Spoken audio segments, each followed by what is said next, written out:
여러분 안녕하셨습니까? 예, 이렇게 일주일의 고단한 세월이 다 지나고 이렇게 안식일을 맞이해서 주님의 전에서 여러분들 뵙게 돼서 하나님께 감사를 드립니다. 참 피곤하시죠? 괜찮습니까? 예, 피곤하실 거예요. 그래도 참 금요일날 이렇게 주님의 전에 나오시는 분들은 거의 고정되어 있는 것 같습니다. 늘 오시는 분들이 참 이렇게 오시고 하나님께서 그분의 크신 사랑과 은혜로 여러분들 마음을 이 시간 채워주시길 간절히 바라겠습니다. 저는 인류에 대한 하나님의 사랑이라는 제목을 가지고 여러분과 은혜를 나누고자 합니다. 인류에 대한 하나님의 사랑. 요한일서 3장 1절 우리 다 같이 한번 읽으실까요? 시작. 보라, 아버지께서 어떠한 사랑을 우리에게 주사 하나님의 자녀라 일컬음을 얻게 하셨는고. 제가 어떠한 사랑에 빨간 글씨로 표시를 해놨는데, 하나님께서, 아버지께서 어떠한 사랑을 우리에게 주사, 이 어떠한 사랑이라는 이 표현은 그 사랑을 몰라서일 수도 있고, 또한 그 사랑을 감히 측량하지 못하기 때문에 나타나는 내는 그러한 표현인 것입니다. 어떠한 사랑, 하나님께서 어떠한 사랑을 우리에게 주사 하나님의 자녀라 일컬음을 얻게 하셨는고. 여러분은 어떤 부류에 속하십니까? 하나님의 사랑을 모르기 때문에 하나님께서 나에게 어떠한 사랑을 주셨나 그러십니까? 아니면 그 사랑이 너무나 크고 무한하기 때문에 내가 측량할 수 없기 때문에 이 어떠한 사랑을 나에게 주셨는가 그렇게 생각되시나요? 오늘 이 한 시간 여러분과 제가 나눌 은혜의 말씀입니다.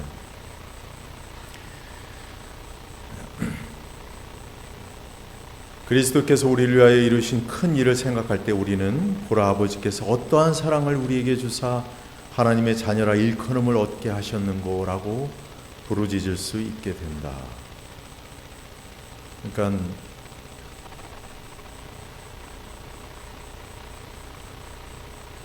사도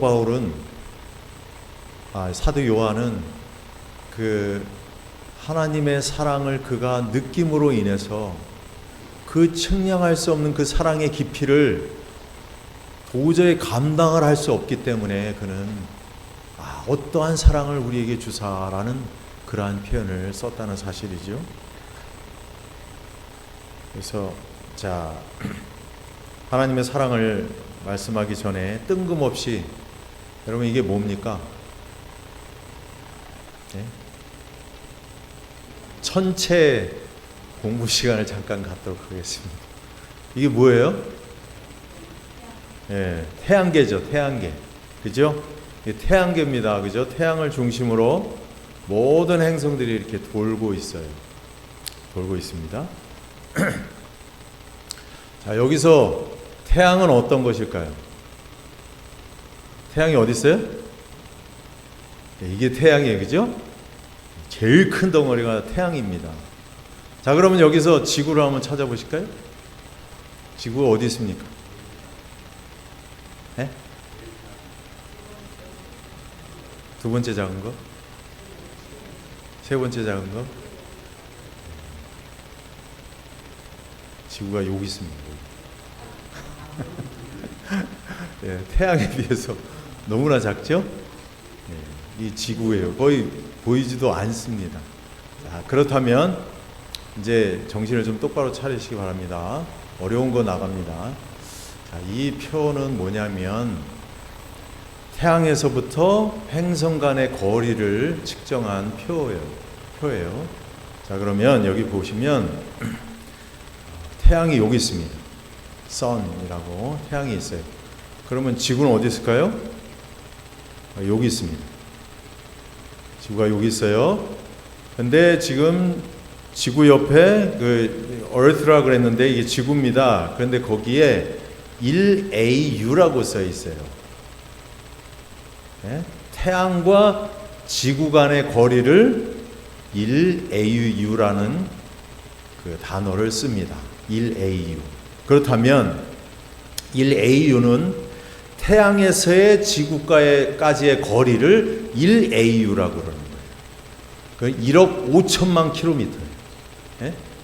천문학에서 사용하는 단위입니다. 1AU.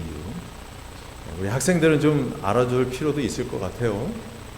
그냥 이렇다는 것만 알고 계십시오. 그렇다면 여러분 광년이라고 들어보셨죠? 빛의 속도 광년. 빛의 속도로 1년을 가는 거리. 자, 빛이 1초에 지구를 7바퀴 반을 돌아요. 그 속도로 1년을 가는 거리를 1광년이라 그러는데 1광년은 63,200AU라는 사실이에요. 그런데 여기 보면 1광년은 킬로미터를 따지면 9조 5천억 킬로미터라는 사실이에요. 그래서 빛의 속도로 지구에서 태양까지 31,600번 왕복해야 1광년을 갈 수 있다고 하는 거예요. 그러니까 1광년 가는 거리가 태양까지, 지구에서 태양까지 31,600번 왔다 갔다 해야 1광년을 간다는 그런 뜻입니다. 어마어마한 거리를 나타내주고 있는 거예요. 좀 보겠습니다. 이게 뭔지 아십니까? 안드로메다 아니에요. 참, 우리 은하수예요. 우리 은하계. 우리 은하계예요. 근데 이 지름이 10만 광년이에요. 10만 광년. 아까 1광년의 그 거리를 아시겠죠? 그러면 이거를 따지면 9조 5천억 킬로미터를 곱하기 10만을 하면 950만 경 킬로미터예요. 제가 이거 세다가 도저히 이렇게 감이 안 오는 겁니다. 이 어마어마한 이 우리 은하계예요. 이 가운데 엄청나게 수많은 태양계가 있습니다. 이 은하계 안에. 그런데 우리 은하계에서 가장 가까운 은하계가 있어요. 그 은하계를 이것인데 그게 뭐냐면 안드로메다 은하입니다. 안드로메다 은하. 근데 이 안드로메다 은하는 지구로부터 780킬로파섹이라고 250만 광년이 떨어져 있는 거예요. 그러니까 1킬로파섹이 뭐냐면 3260광년. 아시겠죠? 그러니까 도저히 산수로는 이 상상이 안 되는 그러한 거리인 것이에요. 어마어마한 거리죠. 옆에 은하계 가는데도 그 엄청난 거리가 떨어져 있다는 사실입니다. 제가 왜 이거를 말씀드렸을까? 태양계가 있어요. 태양계가 있습니다. 태양계에 수천억 개가 모여서, 이런 태양계가 수천억 개가 모여서 뭐냐면 은하계가 형성이 되는 거예요. 은하수. 우리가 보는 은하수가 되는 거예요.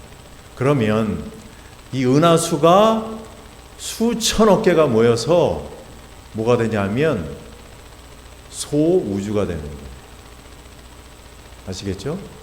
그러면 이 소우주가 수천억 개가 모여서 대우주가 되는 것입니다. 그렇다면 우리의 지구는 여기에서 어디에 속할까요? 어디쯤에 있을까요? 우리의 지구는.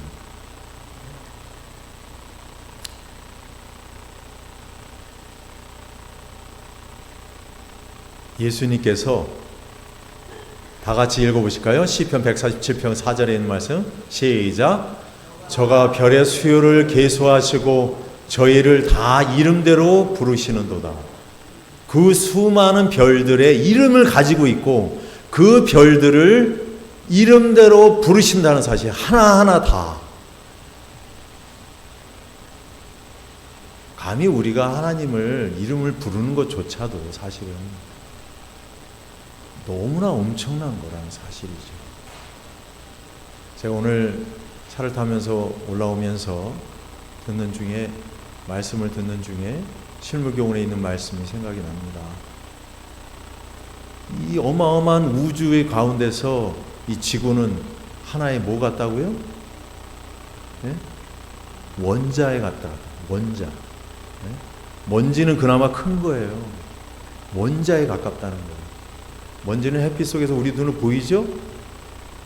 원자는 우리 눈은 보이지 않습니다. 그러할 거라는 사실이죠. 그분은 밤을 만드시고 궁창에 빛나는 별들을 자기들의 궤도에 배열하셨기 때문에 그는 모든 별들의 이름을 부르신다. 그리고 사람에게 이 작은 세계는 하나님이 지으신 것 가운데 다만 하나의 점에 불과하다는 것을 보여준다. 이 어마어마한 이 우주간에서, 우주 세계 속에서 우리가 거하는 이 지구는 정말 그 작은 원자에, 눈에도 보이지 않는 그 작은 원자에 속한다는 사실이죠. 그런데 어떻게 하신다는 겁니까? 그분께서 이 세상을 창조하시고 이 세상의 모든 것들을 다 주관하신다는 사실입니다. 그분이 비와 이슬과 햇빛을 보내심은 초목이 싹이 터서 그 실록의 융단으로 대지를 뒤덮으려 하며 관목들과 과목들이 싹이 트고 꽃이 피게 열매를 맺게 하려 합니다. 어떤 법칙 하나를 가동시켜서 씨가 스스로 일하게 했다거나 입이 나오는 것도 저절로 그렇게 되지 않을 수 없게 되어 있다는 것은 상상조차 할 수가 없다. 그러니까 하나님께서 그냥 딱 한 번은 이렇게 하니까 그냥 모든 게 다 자동적으로 움직이고, 싹들도 자동적으로 나고, 씨앗이 땅에 떨어지면 그냥 자동적으로 싹이 돋고, 그러한 것이 아니라는 사실이에요. 하나님은 자신이 제정하신 법칙을 가지고 계시지만 그들은 결과를 낳는 노복에 지나지 않는다. 하나님의 능력에 의해서 모든 잎들이 자라고 꽃이 핀다는 사실이죠. 하나님께서는 그렇게 세심하시고 그 어마어마한, 정말 우리가 상상조차 할 수 없는 그러한 온 우주를 다스리시고 법칙을 지키시는 그분께서 작은 잎사귀 하나를 돋게 하신다는 사실이에요. 근데 그 하나님께서 어떻게 하신다? 상심한 자를 고치시며 저희 상처를 싸매시는 도다. 너희에게는 오히려 머리털까지도 다 세신 바 되었나니 두려워 말하지 말라. 하나님께서 우리에 대한 그 깊은 사랑을 우리가 이것만 보더라도 다시금 느낄 수 있게 되겠죠. 이 지구가 무엇인가인데, 도대체 내가 그 지구의 가운데서 나라는 존재는 도대체 무엇이간데 이렇게 하나님께서 나에게 사랑을 쏟아 부으시는가. 좀 전에 우리가 준비 참여할 때 주 하나님 지으신 모든 세계 부르셨죠? 주 하나님 지으신 모든 세계, 내 마음속에 찬미할 때 우주의 모든 그 권능들과 그러한 것들을 하나님께서 다 지키시는데 3절에 주 하나님 이 세상에 오셔서 나를 위해서 십자가에 돌아가신 그 주님의 그 능력을 생각할 때, 주님의 그 사랑을 생각할 때 우리는 감히 하나님이라 부를 수 없는 그러한 너무나 미개한 존재라는 사실을 생각할 때 하나님께서 왜 나에게 이러한 사랑을 왜 나에게 주시는가 생각해 볼 수 있다는 사실입니다. 그런데 예수님께서 뭐라 그러셔요? 시편 22편 6절입니다. 시편 22편은요, 예수님께서 십자가상에서의 예수님을 말씀해 주고 계세요. 그 다음에 23편은요, 무덤에서의 예수님을 말씀해 주고 계세요. 그 다음에 24편은요, 부활하신 예수님을 말씀해 주고 계십니다. 그래서 시편 22편에 나는 벌레요 사람이 아니라 사람의 회방거리요 백성의 조롱거리이니이다. 그 하늘의 온 우주의 통치자께서 이 작은 인간으로 오셔서 이 부족한 정말 나를 위해서 벌레가 되시고 조롱거리가 되신 주님의 그 사랑을 생각할 때 정말 제가 이 말씀을 준비하면서 정말 오래전에 준비했지만 다시금 제가 검토하면서 정말 눈물 짓지 않을 수 없습니다. 왜 내가 무엇인데, 내가 무엇이 간데 하나님께서 이렇게 나에게 사랑을 주시는가. 그 사랑을 조금이나마 맛볼 수 있는 시간들이었습니다. 참새 다섯이 아싸리 온 둘에 팔리는 것이 아니냐. 그러나 하나님 앞에는 그 하나라도 잊어버리시는 바 되지 아니하는도다. 너에게는 오히려 머리털까지도 다 세신 바 되었나니 두려워하지 말라. 너희는 많은 참새보다 귀하니라. 참새 하나도 그분의 허락 없이는 떨어지지 않는다고 그런 말씀을 하셨는데 하물며 우리겠느냐 라는 말씀을 주시면서, 여러분 성경 말씀에, 성경이 자 우리가 1년 며칠을 살아요? 네? 365일을 살죠? 그죠? 1년은 365일입니다. 그러면 말씀에 두려워 말라는 말씀은 몇 글자 있는지, 몇 말씀이 있는지 아십니까? 366번의 말씀이 있습니다. 매일매일 그 말씀을 보면서 우리로 하여금 힘을 내라 이거예요. 내가 너를 사랑한다. 내가 너를 끝까지 지키겠노라. 내가 너의 믿음을 붙들겠노라. 그렇게 말씀하시는데 우리는 그러한 하나님을 깨닫지 못하고 우물한 개구리처럼 나 자신만 보면서 세상에 파묻혀서 멸망으로 당하는 내 자신을 볼 때에 정말 하나님 앞에 통곡하지 않을 수 없다는 사실이죠. 창세기 44장 30절부터 있는 말씀을 우리 교독을 해볼까요? 짝수절은 제가 읽고요, 홀수절은 여러분들이 읽어주시면 감사하겠습니다. 아비의 생명과 아이의 생명이 서로 결탁되었거늘 이제 내가 주의 종 우리 아비에게 돌아갈 때에 아이가 우리와 함께하지 아니하면 이같이 되면 종들이 주의 종 우리 아비의 흰머리로 슬피 움으로 내려가게 함이니이다. 주의 종이 내 아비에게 아이를 담보하기를 내가 이를 아버지께로 데리고 돌아오지 아니하면 영영이 아버지께 죄를 지리이다 하였사오니 청컨대 주의 종으로 아이를 대신하여 있어서 주의 종이 되게 하시고 아이는 형제와 함께 도로 올려 보내소서.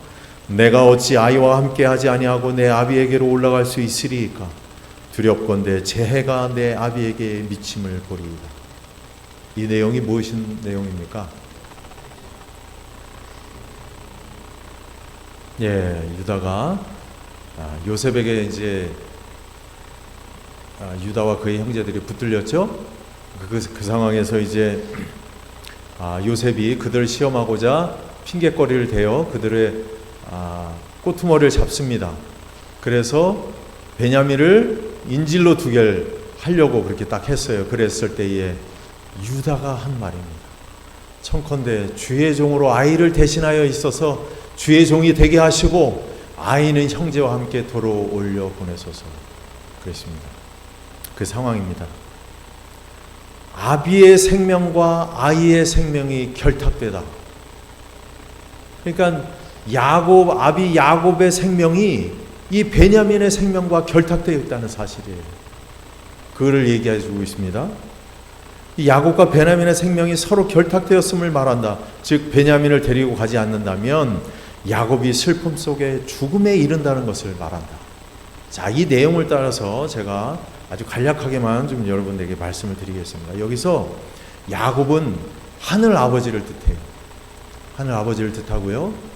그 다음에 베냐민은 우리를 뜻합니다. 우리를 표상해요. 그 다음에 유다는 예수 그리스도를 상징하고 있습니다. 여기서 요셉은 율법을 상징하고 있는 거예요. 율법 앞에서 우리는 결단코 죽을 수밖에 없고 볼모로 잡혀서 정말 죽을 수밖에 없는 그러한 영혼들인데 예수 그리스도께서 하늘 아버지께서 우리의 생명과 결탁이 되어 있다는 사실을 하나님께서 아시기 때문에 예수 그리스도께서 아시기 때문에 예수님께서 어떻게 해요? 내가 이들과 같이 올려 내가 종이 되고 베냐민을 아비에게로 보내라는 그러한 예수님의 그러한 그 심정을 나타내 보고 있습니다. 하늘아버지의 마음이 우리에게 연결되었기에 만약 예수께서 십자가의 고난을 버리시고 그냥 하늘로 돌아가시면 어떠하실 하늘아버지의 마음을 아셨기에 예수님은 기꺼이 죽음을 택하셨다는 사실이죠.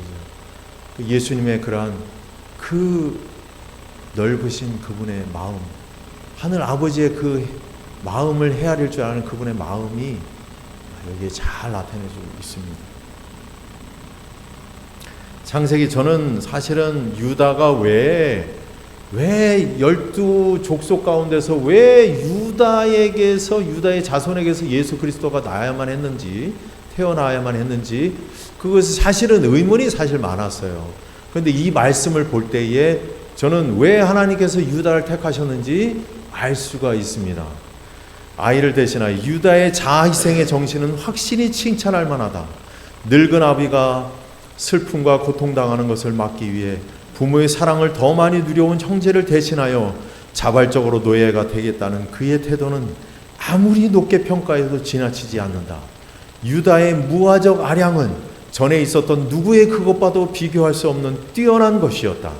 여기서 유다는 진실로 회심한 사람, 약속의 후손의 조상이 될 만한 사람, 그의 이름이 하나님의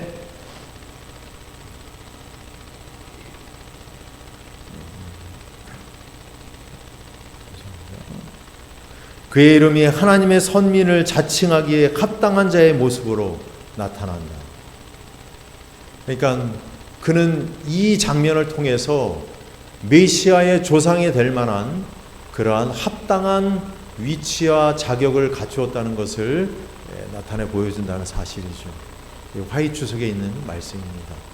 정말 여기에서 예수 그리스도의 그분을 나타내 보여주기 때문에 그분의 사랑과 그분께서 왜 그렇게 계셨는지 우리가 알 수 있다는 사실입니다. 자, 여러분, 여기 보시면 예수님께서는 그냥 가실 수도 있었어요. 자신의 생명을 그대로 보존하는 미랄은 열매를 생산하지 못한다. 그것은 홀로 살 뿐이다. 만일 원하기만 하셨다면 그리스도께서는 죽지 않으실 수 있었다. 만일 그분께서 그렇게 하셨다면 분명히 그분은 홀로 사셨을 것이다. 그분은 인간 자녀들을 하나님께 인도하실 수 없었을 것이다. 당신의 생명을 드림으로써 그분은 인류에게 생명을 나누어 주실 수 있었다. 오직 땅에 떨어져 죽으심으로써 그분은 거대한 수확, 즉 모든 민족과 족속과 방언과 백성 중에서 하나님께 구속함을 받은 큰 무리의 씨앗이 되실 수 있었다. 내가 정말 죽을지언정, 이 인간을 위해서 죽을지언정 그들을 하나님께로 데려갈 수 있다면 기꺼이 죽겠다는 그분의 주님의 결의와 그분의 그 사랑, 이 시간 여러분들 마음속에 깊이 느끼시고 새기시길 간절히 바라겠습니다. 그래서 가라사대 아버지여, 만일 아버지의 뜻이여든 이 잔을 내게서 옮기시옵소서. 그러나 내 원대로 마옵시고 아버지의 원대로 되기를 원하나이다. 여기 잘 나타나 있죠. 그가 얼마나 하나님 아버지의 그 마음을 하나이신 것을 잘 나타내주고 계십니다. 하늘 아버지의 마음이 우리에게 결탁되어서 만약 그분이 빈손으로 가시면 하늘 아버지의 마음이 찢어질 것이라는 것을 아시는 주님께서 기꺼이 유다와 같이 볼모로 잡히길 원하셨다는 것입니다. 여기 한 가지 이야기가 있습니다. 제가 읽겠습니다. 소녀는 미시간주 트래버스 시티 위쪽 버지 농장에서 성장했다. 부모는 약간 구식이라 딸이 듣는 음악, 코골이, 치마 길이 따위에 관인 반응을 보이곤 한다. 어쩌다 외출 금지령이 떨어지면 소녀는 가슴이 부글부글 끓는다. 그날도 말다툼 후 아버지가 문을 두드리자 딸이 소리친다. 아빠 미워요. 그날 밤 소녀는 그동안 생각으로만 수없이 연습했던 일을 행동에 옮긴다. 가출을 한 것이다. 디트로이트는 전에 교회 중고등부에서 타이거즈 팀의 경기를 보기 위해 버스를 타고 한 번밖에 가본 일이 없다. 트래버스 시티 신문마다 디트로이트 시내 갱단, 마약, 폭력 기사가 무서울 정도로 자세히 보도되고 있던 터라 소녀는 부모가 설마 그런 곳으로 자기를 찾아 나서지는 않으리라 생각한다. 캘리포니아나 플로리다면 모를까? 디트로이트는 아니겠지. 이틀째 재던 날 소녀는 지금까지 본 것 중 제일 큰 차를 몰고 다니는 한 남자를 만나게 된다. 남자는 차도 태워주고 점심도 사주고 머물 곳도 마련해준다. 소녀는 남자가 주는 알약을 먹고 생전 몰랐던 기분에 빠져든다. 소녀는 역시 내가 옳았어. 엄마 아빠는 재미있는 건 하나도 못하게 했던 거야 라고 단정한다. 그렇게 한 달, 두 달, 한 해가 별 탈 없이 지나간다. 큰 차를 모는 남자, 소녀에게 사장님으로 통하는 큰 차를 모는 남자는 소녀에게 남자들이 좋아하는 일을 몇 가지 가르칩니다. 상대가 아직 미성년자인 만큼 남자들이 내는 돈에도 웃돈이 붙습니다. 소녀는 마음껏 룸서비스도 주문해 가면서 빌딩 옥상의 고급 주택에서 살고 있습니다. 가끔 식구들이 생각나지만 지금은 그들의 삶이 답답하고 촌스럽게 보이기만 합니다. 소녀는 어느 날 우유팩 뒷면에 사람을 찾습니다 라는 문구와 함께 자기 사진이 실린 것을 보고 잠시 놀랍니다. 하지만 머리는 이제 금발이고 짙은 화장에 여기저기 구멍도 뚫고 보석까지 단 그녀를 그 아이로 착각할 사람은 없을 것이다 라고 생각해요. 거기다가 친구들도 대부분 가출을 하긴 했지만 디트로이트 바닥에서 서로 밀고 하는 일이란 없습니다. 1년이 지나면서 소녀의 얼굴에 병색이 돌기 시작해요. 돌연 낯빛이 바뀌는 사장을 보고 소녀는 경악을 합니다. 요즘 같은 세상에 빈둥거려서는 안 돼. 사장이 불면을 표하고 소녀는 어느새 한 푼도 없이 길거리로 나앉게 됩니다. 여전히 하룻밤에 두세 건씩 일을 하지만 이제는 큰 돈도 못 받고 그나마 그 돈도 마약을 사는 데 쓰면 끝입니다. 겨울이 오자 소녀는 대형 백화점 밖 쇠창살에 기대어 잡니다. 그러나 잔다는 것은 틀린 말이에요. 한밤중에 디트로이트 시내는 10대 소녀가 경계를 풀 수 있는 곳이 못 됩니다. 어둠이 깔려옵니다. 기침이 심해져요. 그날 밤도 사람들의 발자국 소리를 들으며 깨어있는데 언뜻 무대의 주인공 같던 기분은 더 이상 간데 없고 춥고 무서운 도시에 길 잃은 아이 같은 심정만 남습니다. 소녀는 훌쩍거리기 시작해요. 가진 돈은 없고 배가 고파옵니다. 대책이 필요합니다. 소녀는 바닥에 웅크리고 코트 위에 신문지까지 덮어쓴 채 떨고 있어요. 불현듯 끊겼던 기억이 되살아나며 하나의 영상이 가슴 가득 떠오릅니다. 천지에 벚꽃이 만발한 5월의 트래버스 시티. 소녀의 황급빛 사냥개가 테니스공을 찾아 벚꽃이 흐드러진 나무 숲속을 달리는 장면. 오 하나님, 제가 어쩌다 집을 나갔을까요? 우리 집 개도 나보다 잘 먹는데 나는 여기서 굶고 있다. 이 사실 이야기입니다. 소녀는 흐느낍니다. 그리고 한순간에 깨닫습니다. 견딜 수 없을 정도로 집에 돌아가고 싶다는 것을. 연거푸 3차례 전화를 걸지만 계속 응답기만 울립니다. 처음 2번은 그냥 끊지만 3번째는 메시지를 남겨요. 혹시나 하는 마음. 아빠 엄마 저예요.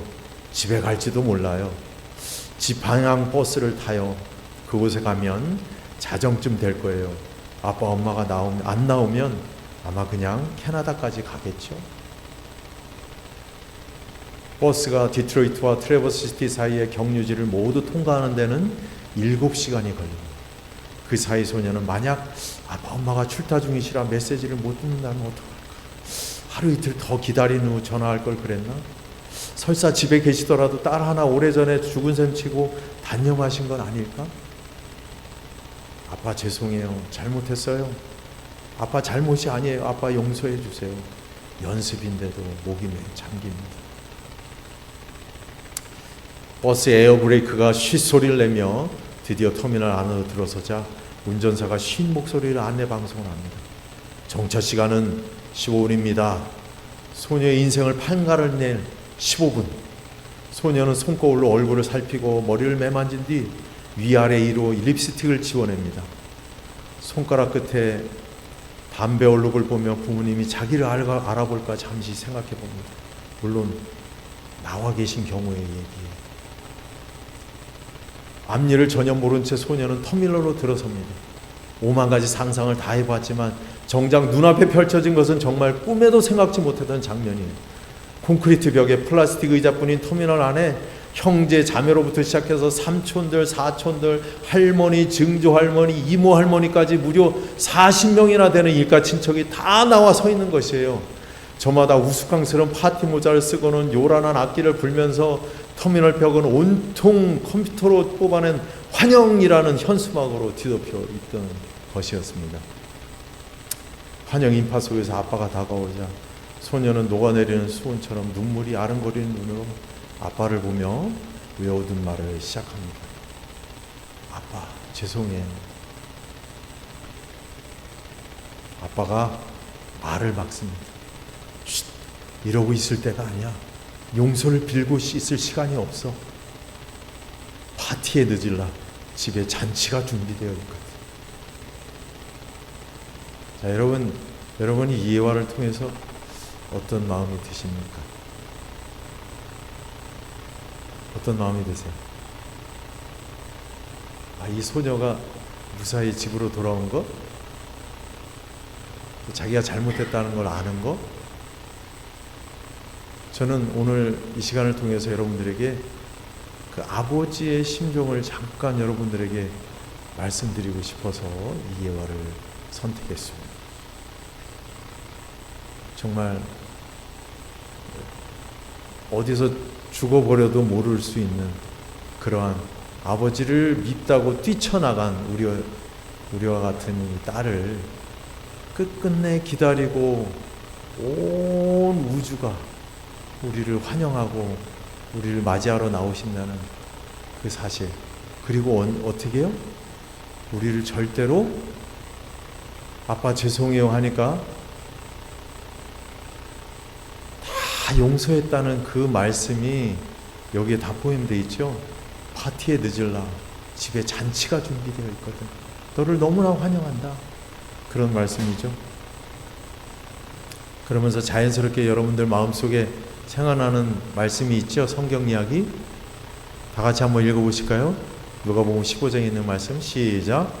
아들이 가로되 아버지여 내가 하늘과 아버지께 죄를 얻어싸우니 지금부터는 아버지의 아들이라 일컬음을 감당치 못하겠나이다 하나 아버지는 종들에게 이르되 제일 좋은 옷을 내어다가 입히고 손에 가락지를 끼우고 발에 신기를 신기라.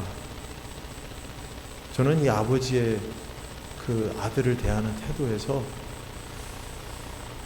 정말 그 하나님의 다음없는 그분의 은혜와 사랑을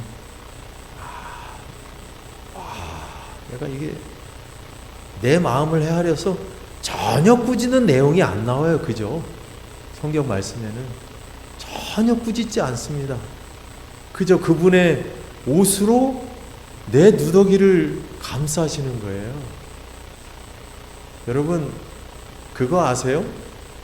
제가 지난번 설교 때도 말씀드렸죠. 결혼 제도가 지구밖에 없다는 사실이에요. 근데 아버지와 아들과 부모와 자식 간의 관계도 마찬가지예요. 예? 그런데 아들은, 자식은 부모를 보면서 하나님을 배워야 됩니다. 그런데 저는 우리 자식들에게 이런 아버지가 될 수 있을까? 꾸짖지 않고 그저 감싸주시는 정말 그 넓은 마음을 가진, 내가 그렇게 아마 할 수 있다면 정말 그들에게 하나님을 조금이나마 보여줄 수 있을 텐데, 그런 생각을 해보았습니다. 그분은 우리를 우리의 가치에 의해 취급하지 않으신다. 우리가 당신의 사랑을 받을 가치가 있는지 묻지 않으시고 우리를 가치 있게 해주기 위하여 당신의 풍성한 사랑을 부어주신다. 네? 우리가 뭘 해서 네가 정말 가치가 있어서 가치 있는 게 아니에요. 주님께서 그분의 사랑으로 우리에게 부어주셨기 때문에 우리가 가치 있는 인물이 됐다는 사실이에요. 그분께서는 원한을 품는 분이 아니시다. 그분은 벌을 주려고 하지 않으시고 구속하려 하신다. 당신의 섭리를 따라 나타내시는 엄격함도 실은 완악한 자들의 구원을 위한 것이다. 그분께서는 사람들의 고통을 씻어주고 그들의 상처에 향유를 발라주고자 심히 갈망하신다. 우리의 상처는, 그래서 여러분들 사람들에게 실망하고 상처받고 그럴 때 예수님한테 꼭 가시기 바랍니다. 그분은 정말 여러분들의 마음을, 나의 마음을, 그 상처난 마음을 완전하게 낫게 해주실 수 있는 진정한 치료다라는 사실이죠. 여러분들 꼭 주님께 가시길 간절히 바랍니다. 나보다도 나를 더욱 구원하시길 원하시는 주님의 열망을 느껴야 된다는 사실이에요. 내가 구원받고자 하는 그 열망보다도 더 나를 구원하시길 원하시는 주님의 그 마음을 우리가 알아야 된다는 사실이죠.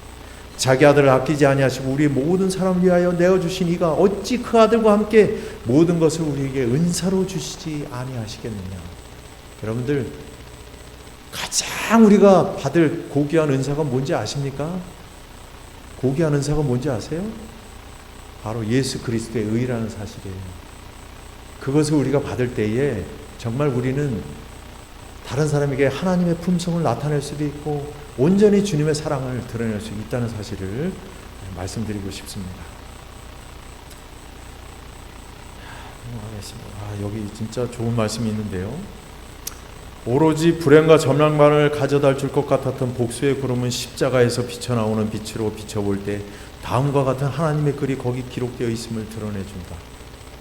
다 같이 한번 읽어볼까요? 빨간 것이 시작.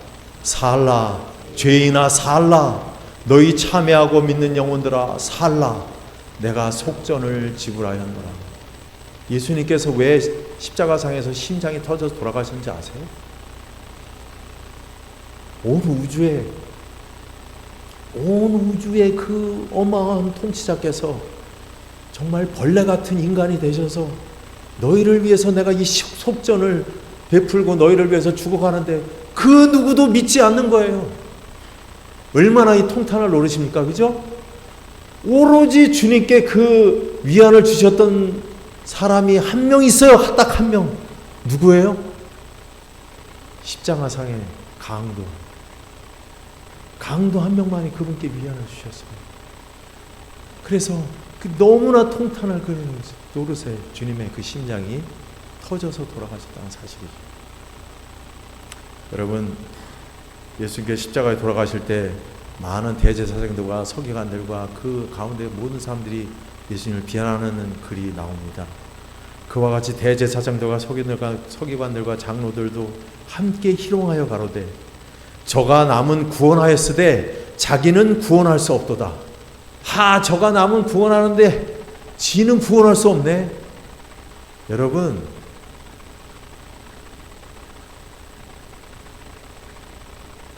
여기 있는 말씀 한번 다 같이 읽어보실까요? 시대서방 749페이지에 있는 말씀 시작. 그리스도께서는 십자가에서 내려오실 수 있으셨다. 그러나 죄인이 하나님의 용서와 은총을 받을 수 있는 희망을 갖게 된 것은 그분께서 자기 자신을 구원하려고 하지 않으셨기 때문이다.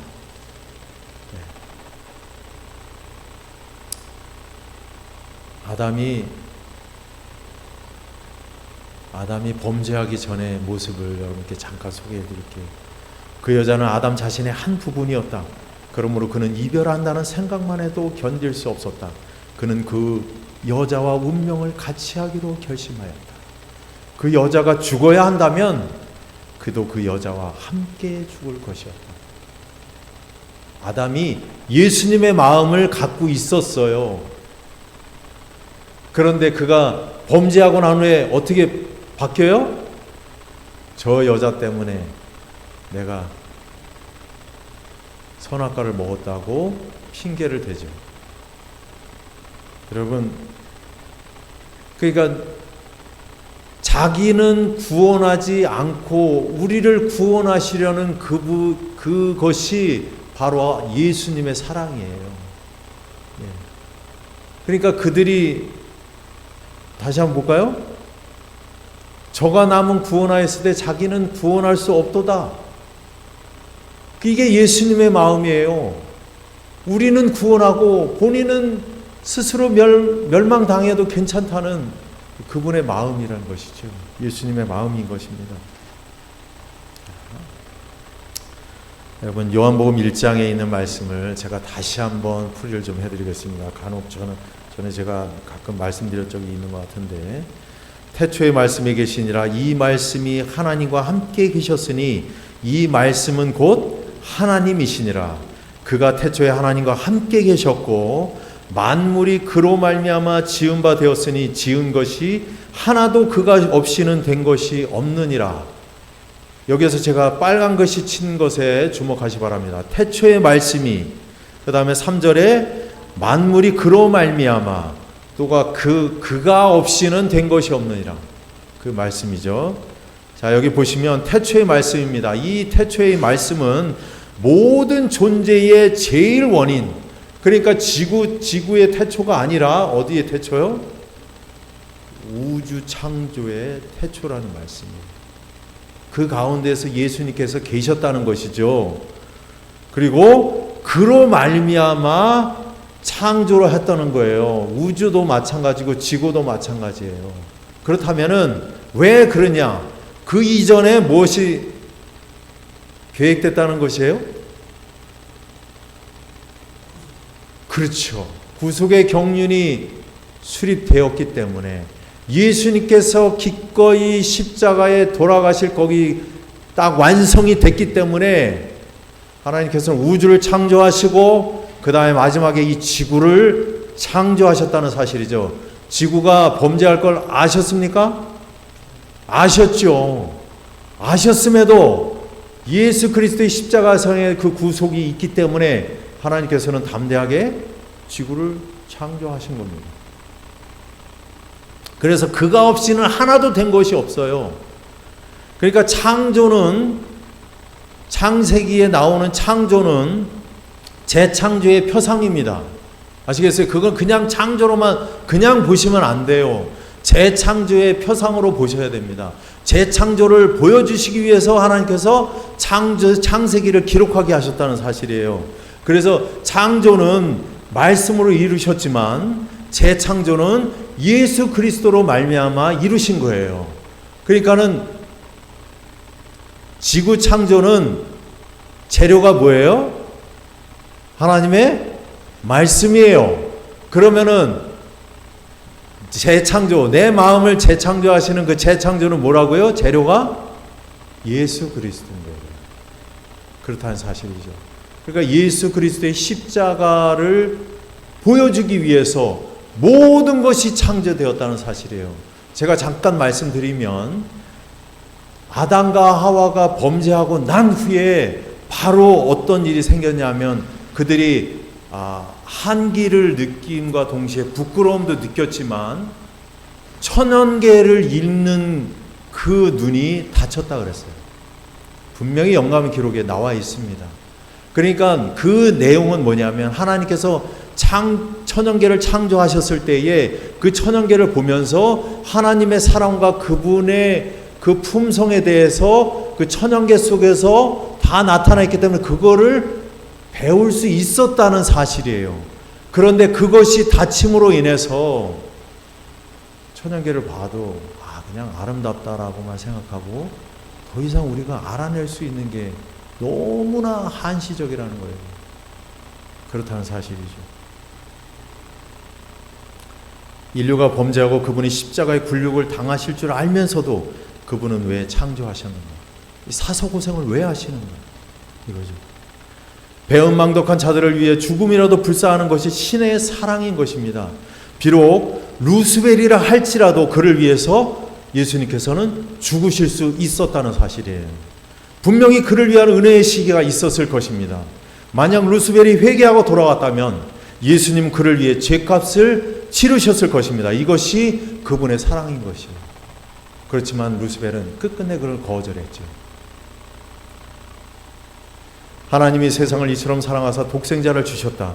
하나님께서 그를 주신 것은 다만 인류 가운데 사시고 인류의 죄를 담당하시고 인류의 희생제물을 죽게 하신 것만이 아니다. 그는 그 아들을 타락한 인류에게 아주 주셨다. 그러니까 예수님은 나는 너의 맏형이라는 사실, 맏아들이라는 사실, 하나님의 맏아들. 그러니까 우리가 맏형인 것이에요. 그러니까 우리의 형제가 되신 것입니다. 예수님은 영원토록 인성을 가지고 영원토록 사신다는 사실이죠. 드린 말씀이 많은데 참 시간이 부족합니다. 여러분, 포도원에 있는 말씀이죠. 포도원에서 일하는 거, 그죠? 시간이 없어서 읽지는 않겠습니다.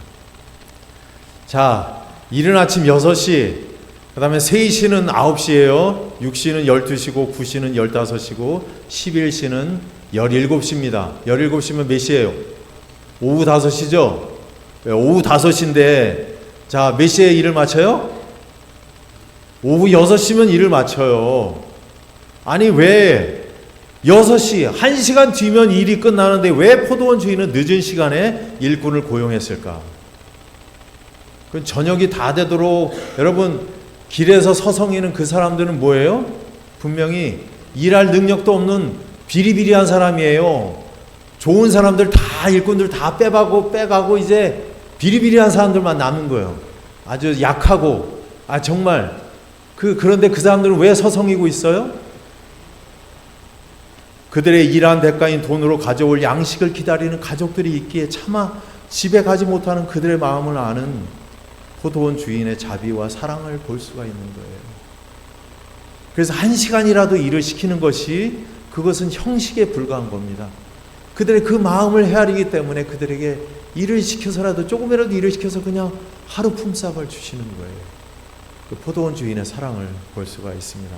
바로 은혜인 것이죠. 자, 여러분 이거 아십니까?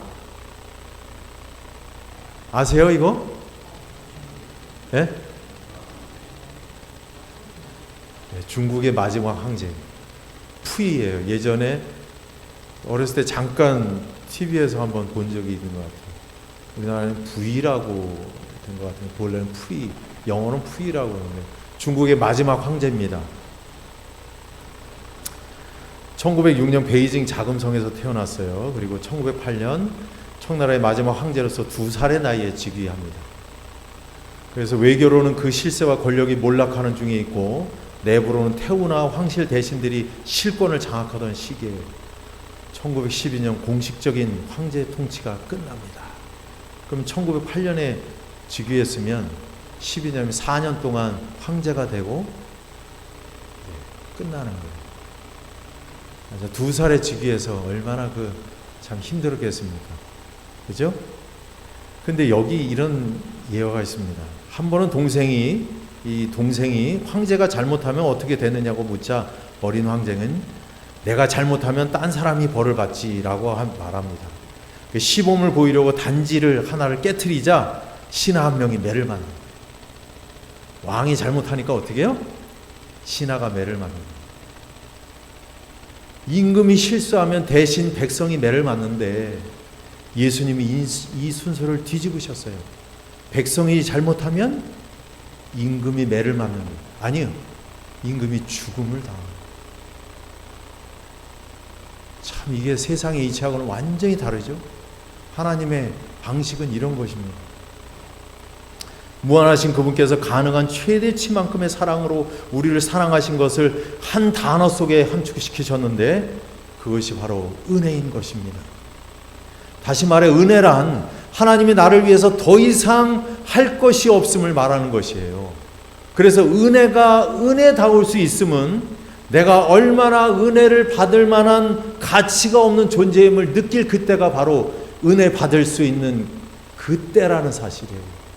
아시겠습니까? 내가 정말 얼마나 은혜를 받을 만한 가치가 없는 정말 죽을 수밖에 없는 벌레와 같은 인간이라는 사실을 느낄 때에 그때가 바로 하나님의 은혜를 받을 수 있는 그러한 때라는 사실을 말씀해 주고 계십니다. 하나님의 은혜 외에는 아무것도 마음을 각성시키고 변화시킬 수 없다. 오직 여기에서만 습관의 노예들이 그들을 붙들어맨 쇠고랑을 깨트리는 능력을 얻는다. 그래서 우리가 하나님의 은혜를 충분히 받을 때에 내 마음을 깨트리고 정말 내 사랑이 그 사랑에 동화되어서 그게 사랑으로 역사하는 믿음인 것입니다. 많이 준비했습니다. 근데 이것만 한 가지 하고 마치도록 하겠습니다. 제가 다큐멘터리를 보는데요. 엄마 펭귄이 바다에 가서 먹이를 잡아서 물 밖으로 튀어나오는데 그때 펭귄을 노리고 있던 천적인 바다표범이 있었어요. 이 바다표범이 확 달려들어서 펭귄을 무는 게 카메라에 잡혔는데, 왜냐하면 찍는 카메라와 함께 그 펭귄을 문 것이에요. 근데 그 카메라 때문에 이 펭귄이 파닥 해가지고 입 밖으로 빠져나와서 쭉 얼음판에 미끄러져서 저쪽 얼음벽에 가서 부딪혔어요. 이 바다표범이 펭귄을 잡으려고 막 뛰는데 앞에 어떤 펭귄이 막 튀니까 그 펭귄을 물고 물속으로 들어갑니다. 피를 흘리고 있는 어미 펭귄 한 마리만 있었어요. 얘가 잠시 후에 일어나서 정신을 차리고는 잠시 자기를 살피고는 다시 걷기 시작하는데, 거기 눈 위에 핏자국이 흥건해요. 그 부딪혀가지고 상처가 나가지고 피가 계속 막 졸졸 흐르는 거예요.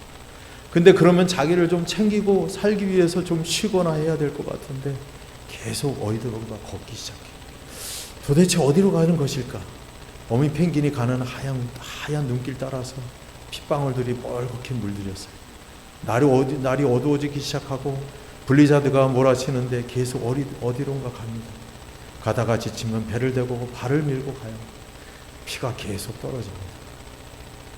자기 살궁리를 해야 하는데 도대체 어디를 가는 것일까? 한참을 지나서 보니까 카메라에 펭귄 군락지가 보입니다. 어미 펭귄이 언덕 위에 올라가서 그 무리를 보는데 거의 수백 마리의 새끼 펭귄들이 지지지지지 하면서 돌아다니는 거예요. 저기서 어미가 새끼 찾아내려면 한나절 걸리겠구나 생각이 듭니다. 근데 이 펭귄이 거기 왜 온 것일까요? 왜 온 것이에요? 예, 새끼 찾으러 온 것입니다. 피를 흘리지만 자기를 돌보지 않고 새끼 굶기지 않으려고 그 먼 길을 온 것이에요. 어미 펭귄이 찍찍하고 소리를 내니까 한 구석에 있던 새끼 하나가 고개를 숙이고 있던 놈이 번쩍 눈을 뜨더니 막 정신없이 달려오요. 태어난 지 얼마 안 된 새끼인데 엄마의 음성을 분별하는 것입니다. 다 똑같은 소리가 아니었던 것이에요. 새끼가 기다리던 목소리였던 것입니다. 요한복음 10장 27절. 참 제가 이 말씀이 생각납니다. 내 양은 내 음성을 들으니. 정신없이 새끼가 달려오는데 그 어미가 새끼를 그 피 흘린 어깨로 품에 안습니다. 그리고는 제일 먼저 뱃속에 있는 물고기를 꺼내서 새끼에게 주고 있어요. 피를 흘리고 죽어가도 내 새끼야 배고팠지? 내 새끼야 배고팠지? 어미 펭귄이 새끼에게 온 길비로 피에 물들었듯이 아담 범죄 이후로 우리 하늘 아버지께서 걸어오신 길이 바로 이런 길이에요. 어미 펭귄을 새끼를 위해서 자기의 상처를, 그러한 것들을, 아픔을 다 뒤로 하고 그저 그 피가 줄줄줄 흘리는데도 그 새끼에 먹여주기 위해서 굶고 있을 그 새끼에게 먹여주기 위해서 그렇게 찾아온 그 어미 펭귄처럼 아버지께서 6,000년 동안의 그 먼 길을 걸어오신 것이 바로 이 어미 펭귄과 같은 그 길이라는 사실입니다. 우리에게 그 자신을 먹이시기 위해 피로 물들이며 가신 길이었다. 그 수많은 펭귄 중에 그 새끼에게 먹여줄 펭귄은 그 어미밖에 없는 것이다. 우리를 살리실 구주는 그 누구도 아니고 오직 우리를 지으신 예수님인 걸 알기에 그분은 기꺼이 그 길을 가신 것입니다. 여러분, 우리를 구원하실 분은 누구요? 오직 예수 그리스도밖에 없다는 것을 예수님께서는 가장 잘 아십니다. 그러기에 그분께서는 정말 십자가의 그 곤욕을 치르시고 우리를 위해서 돌아가셨다는 사실이죠. 도대체 무슨 일을 하셨기에 채찍질을 당하셨나? 바로 우리를 사랑하신 것밖에는 하신 일이 없어요. 가시와 상처, 둘째 사망까지도 모두 당하신 자식 잘못된 아버지의 모습입니다. 여러분,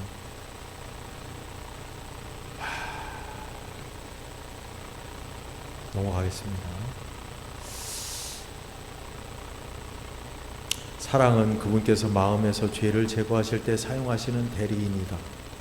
사랑으로서 하나님은 교만을 겸손으로, 저기와 불신을 사랑과 믿음으로 바꾸신다. 그래서 의인은 사랑이며 사랑은 하나님의 빛과 생명이다. 그래서 제가 아까 무슨 말씀을 드렸어요? 내가 은혜 받을 만한 가치가 없는 내 자신의 힘을 깨달을 때에, 그때가 바로 은혜 받을 만한 때이고 그때에 그리스도의 의의가 내 마음 가운데 들어온다는 사실이죠. 그 의의는 사랑이며 하나님의 빛과 생명이라는 사실이에요. 그 의가 내 마음 가운데 들어왔을 때에 내 주위에 사랑을 베풀고 또 다른 사람을 먼저 생각하고 하늘의 아버지의 마음을 알 수 있다는 사실입니다. 여러분, 우리를 위해서 십자가에 돌아가신 예수 그리스도의 사랑을 생각하면서 우리의 마음을 더욱더 주님 앞에 내려놓고 겸손히 주님께 무릎을 꿇고 정말 내 자신이 뭔가 좀 잘나면 조금만 뭐 한 게 있으면 생색내느라고 바꾸는 우리 내 자신을 바라보면 정말 주님 앞에 온전히 굴복하여서 정말 주님의 그 넓으신 주님의 그 헤아릴 수 없는 그 넓이와 깊이를 깨달으시고 그 사랑 앞에 우리의 자신을 푹 적시셔서 정말 주님의 사랑으로 동화되는 이 기쁜 안식일 되시길 간절히 바라면서 예수님의 이름으로 설교를 마치도록 하겠습니다.